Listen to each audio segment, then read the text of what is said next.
Սիրելի հեռուստադիտողներ, շարունակում ենք մեր հաղորդումը խորհուրդ ծնողներին էջով։ Մինչ թեմային անդրադառնալ հիշեցնեմ, որ մեր այս հատվածի գործընկերն է բելգիական Ontex ընկերությունը իր Canbebe ապրանքատեսակով։ Canbebe տակդիրների մակերեսը հարստացված է վիտամին E-ով, հալվեի, ձիթապտղի եւ երիցուկի էքստրակտով, որը պաշտպանում է ձեր փոքրիկների զգայուն մաշկը, ապահովելով իրենց հարմարավետությունը։ Երեխաների փորացավը կամ որովայնացավը կարծես թե ամենատարածված խնդիրներից մեկն է։ Երբ է պետք անհանգստանալ, երբ եւ որ դեպքերում է որովայնացավը ավելի լուրջ խնդիրների ազդանշան։ Այս եւ շատ այլ հարցերի շուրջ կզրուցենք մեր այսօրվա հյուրի հետ։ Իմ հյուրն է այսօր Մուրացյան հիվանդանոցային համալիրի էնդոսկոպիստ, գաստրոենտերոլոգ, Երևանի պետական բժշկական համալսարանի մանկաբուժության թիվ 1 ամբիոնի դասախոս Լիլիթ Ալեքսանյանը։ Ողջույն, Բժշկ Ալեքսանյան, կարծես թե որովայնացավը, փորացավը ամենատարածված գանգատներից մեկն է։ Եկեք խոսենք նախ այն մասին, որոնք են ամենահիմնական պատճառները երեխաների մոտ փորացավի։ Ինչպես նշեցիք, այո, որովայնացավը հաճախ հանդիպող ախտանիշ է երեխաների շրջանում եւ տարբեր տարիքային խմբերում իհարկե ենթադրյալ մոտավոր պատճառները տարբեր են լինում։ Եթե սկսենք փոքրիկներից նորածնային եւ կրծքահասակ տարիքում, այստեղ իհարկե գերակշռող մաս են կազմում աղիքային խիթի հակոլիկաների շրջանը եւ հետեւաբար փորացավի պատճառը հենց այդ գազիկներն են, միդիարիզմի պատկերն է, որը որ ինքնին շատ անհանգստացնող երևույթ չէ, կապված է ֆիզիոլոգիայի հետ, մենք մայրիկներին էլ ենք այդպես բացատրում, որ որևէ լուրջ խնդիր չկա, բայց ֆիզիոլոգիան է մեղավոր, ժամանակի ընթացքում մի քիչ համբերությամբ, այո, եւ ժամանակի ընթացքում անցնում են։ Փոքրիկների մոտ հաճախ հանդիպող փորացավերի պատճառներից է նաև վարակները, հատկապես այն տարիքը, երբ որ սկսում են հաճախել արդեն մանկապարտեզներ, կոլեկտիվ միջավայրեր, մեծանում են վիրուսային գաստրոենտերիտների հավանականությունը եւ հետեւաբար փորացավի պատճառ կարող են լինել։ Հելմինթներով ախտահարումներն են արդեն 1-ից 3 տարեկանից սկսած լինում։ Միզուղիների ինֆեկցիաները մանկաբուժության մեջ հաճախ են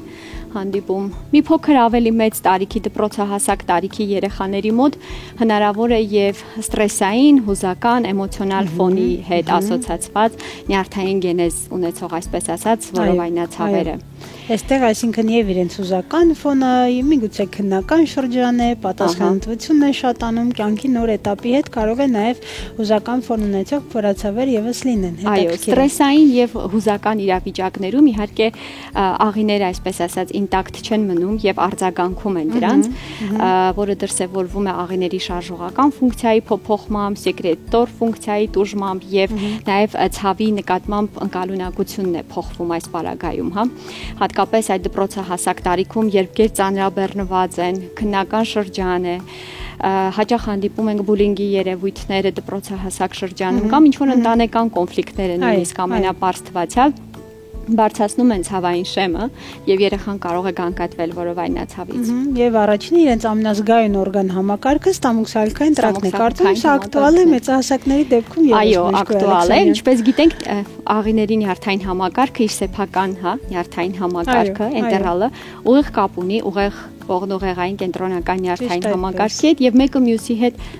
մշտավոր կապի մեջ են, այո։ Խոսենք այն մասին, տեսեք, դուք նշեցիք, որ այո, դա կարող է ուղղակի ցավ լինել, ժամանակավոր լինել, տարիքային խմբից կախված լինել, որ դեպքում պետք է ծնողը անհանգստանա, արդյոք կան չափորոշիչներ, տևողություն, փորացավի հաճախականություն, որը պետք է դրթի ծնողին արդեն դիմել մասնագետի։ Այո, եթե մասնագիտական լեզվով ասենք, մենք տարբերակում ենք ցավի երկու տեսակ՝ ֆունկցիոնալ եւ օրգանական, Ֆունկցիոնալ ասելով ի նկատի ունենք, որ որևէ լուրջ ախտաբանական պատճառ չկա հիմքում ընկած, բայց երեխան ունենում է գանգատ, ունենում է որովայնացավ։ Սովորաբար ֆունկցիոնալ որովայնացավի ցավը ինքը բնութագրվում է ավելի անցողիկ բնույթ է կրում, չունի տենց հստակ տեղակայում, կարող է ինքը կենտրոնական հատվածում ցավի, բայց մի փոքր ժամանակ անց այլ հատվածում նկարագրի ցավը։ Օբյեկտիվ տվյալներ ընդհանուր առմամբ երեխայի փոփոխված չեն, այսինքն բժիշկը զննման պահին չի գտնում որևէ լուրջ ազդական հանգստացնող որևէ լուրջ նշան, բայց կա որոշակի ցավ։ Եվ դրան հետ զուգահեռ, եթե ասենք օրգանական ցավ, այս դեպքում ցավն ավելի համառ է, ավելի կայուն է, սուր է, ժամանակի ընթացքում վատթարանում է եւ ոչ թե անցնում ինքնուրույն, հատկապես գիշերային ցավերը, երբ որ երեխան քնած է եւ հանկարծ արթնանում է ցավի պատճառով, սովորաբար հիմքում լինում է այս դեպքում որոշակի ուղղակի խնդիր եւ հարկ ունի երեխան հետազոտվելու։ Այս ընտրեմ պատմենք նաև հետազոտման մեթոդների մասին, եթե դրանք կան, արդյոք դրանք միայն լաբորատոր են, գործիքային են, որ դեպքում է կողմնորոշում բժիշկը, որ հետազոտությունն է պետք։ Բժշկի զննումը իհարկե այս դեպքում շատ կարևոր է, գնահատի ընդհանուր օբյեկտիվ վիճակը, կենսական կարևոր ցուցանիշները, այո, անամնեզի լիարժեք հավաքագրումը եւ անհանգստության նշանների առկայության դեպքում իհարկե պարակլինիկական հետազոտություններ, այսինքն լաբորատոր գործիքային քննությունները մեզ օգնության են հասնում, որպեսզի մենք կարողանանք ճիշտ ախտորոշում դնել։ Կհամաձայնեք, որ շատ են դեպքերը, երբ օրինակ այս կամ այն հետազոտությունը արվել է, դիմել են մեկից ավել մասնագետների ծնողները, կարծես թե օրգանական լուրջ խնդիրներ չկա։ Բայց միևնույն երեխան շարունակում է բողոքել փորացավից։ Արդյոք այստեղ կարևոր է կենսակերպը, կան որոշակի քայլեր, որ պետք է նախաձեռնել, վերանայել, փոփոխել միգուցե ավելի հազվագի փորացավ ունենալու։ Միանշանակ այդպես է, որովայնացավը երեխաների մոտ 80% դեպքերում է ֆունկցիոնալ, այսինքն լավ նորություն է, 80% դեպքերում օրգանական երբ որ երեխաները գանգատվում են, մենք իրականում հիմքում չենք ունենում որևէ լուրջ խնդիր։ Այստեղ իհարկե ավելի մանրամասն պետք է հասկանալ ինչն է, որ երեխային մոտ առաջացնում է ցավ։ Դա կարող է լինել քնի անկանոնությունը, դա կարող է լինել օրվա ոչ ճիշտ ռեժիմի կազմակերպումը, ոչ ճիշտ սննդակարգը եւ արդեն սկզբում նշեցինք նյարդա էմոցիոնալ եւ հոգեկան ոլորտը, հա։ Բոլոր этаպների, բոլոր մակարդակներում պետք է ուշադրություն դարձնենք եւ շտկենք այս համակարգը։ Եվ շատ դեպքերում այդ այսպես ասած ֆունկցիոնալ ցավերի դեպքում դեղորայքի օգտագործումը սովորաբար անարդյունավետ է լինում, հա, որտեղ չունենք թիրախային որևէ մի բան բուժելու, եւ կարող է նաեւ լինել հակառակը, այսպես կոչված պլացեբո էֆեկտը, երբ երեխան մտածում է կամ ծնողը, որ այս դեղորայքը տվեցինք, պետք է անցնի, եւ աստիճանաբար գանգատներն անցնում են, այո։ Եթե կարելի է երկու բառ մինչև թեման ամփոփելը, նաև խոսենք սննդակարգից, որովհետև կարծես թե ըստ շաբլոնի տարածված մտածելակերպի ասում ենք այս կամ այն արագ սննդի կետերից չօգտվել, այս կամ այն սննդամթերքը չօգտվել եւ չօգտագործել, որովհետև փորիկը կցավի, բայց միշտ չէ որ հաջողվում է հետևել այդ խորհուրդներին։ Արդյոք դա ակտուալ է, արդյոք կուզենայիք հնչեցնել նաև խորհուրդներ սննդի որ տեսակներից առհասարակ չարժե օգտվել, եթե երեխան պարբերաբար փորացավ ունի։ Այո, հատկապես զգայուն երեխաները, հա, որոնք որ հաճախ են ունենում որովայնացավ, ցանկալի է որ օգտագործեն այո տան պատրաստած սնունդ, որպեսզի վստահ լինենք, որ սննդի պահպանման տեխնիկան է եղել պահպանված, հա, լիարժեք է, սննդի անվտանգության հարցերն է, խոհարարական մշակումն է, այսինքն ամեն ինչ որպեսզի ծնողը կարողանա վերահսկել։ Իհարկե դեռահասության տարիքում դա մի քիչ դժվար է, որտեղ երեխաները արդեն սնվում են դրսում, ցանկալի է խուսափել իհարկե արագ սննդից, գազավորված ըմպելիքներից եւ այն ինչ որ երեխաները շատ սիրում են սովորաբար այդ վնասակար սննդից հնարավորինս զերծ մնա։ Եվ փոխարենը ինչպես միշտ ասում ենք օրինակ նույն բանջարեղենը, մրգերը, արդյոք դրանք կարող են նպաստել ավելի առողջ